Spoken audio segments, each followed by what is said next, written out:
95 news special focus.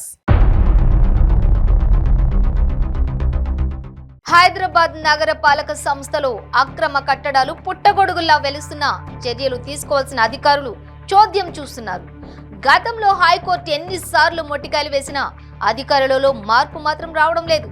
ఉన్నతాధికారులు కాస్త కటువుగా వ్యవహరించిన క్రింది స్థాయి సిబ్బంది వల్ల వారు కూడా అబాసుల పాలవుతున్నారు.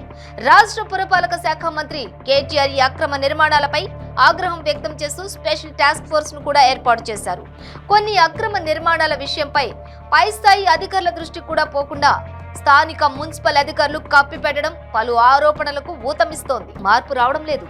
అనుమతికి మించి అంతస్తులు కడుతుంటే అవి పూర్తయ్యేదాకా అధికారులు ఏం చేస్తున్నారని హైకోర్టు గతంలో నగరపాలక సంస్థను ప్రశ్నించింది. ప్రాథమికంగా ఎందుకు అడ్డుకోలేకపోయారని, పర్యవేక్షణ సమర్థత లేదా అంటూ నిలదీసింది.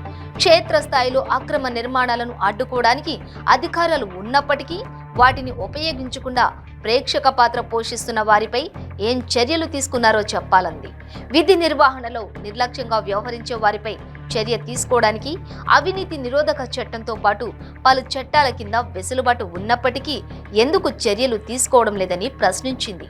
హైకోర్టు ఇన్ని ఘాటు వ్యాఖ్యలు చేసిన అక్రమ నిర్మాణాలను అడ్డుకోవాల్సిన హ్యాబిట్స్ జోన్లోని అధికారులు చోద్యం చూస్తుండడం పలు ఆరోపణలకు ఊతమిస్తుంది.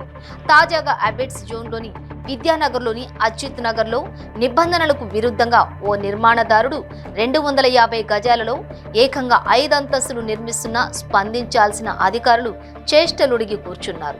ఎలాంటి నిబంధనలు పాటించకుండా నిర్మిస్తున్నటువంటి ఈ నిర్మాణంపై కొందరు ఆ భవన యజమానిని ప్రశ్నించగా తాను సూపర్వైజర్ ఆఫీస్ను, టౌన్ ప్లానింగ్ అధికారి పావనిని, మున్షి రాజయ్యతో సహా అందరినీ మేనేజ్ చేసుకున్నానని అనడం గమనార్హం. కొందరు స్థానికులు మున్సిపల్ అధికారులకు ఫోన్లో ఫిర్యాదు చేయగా కంప్లైంట్ రిటర్న్లో ఇస్తేనే మేము చర్యలు తీసుకుంటాం అనడంతో మున్సిపల్ అధికారుల లోపాయకారితనం అర్థమవుతున్నది.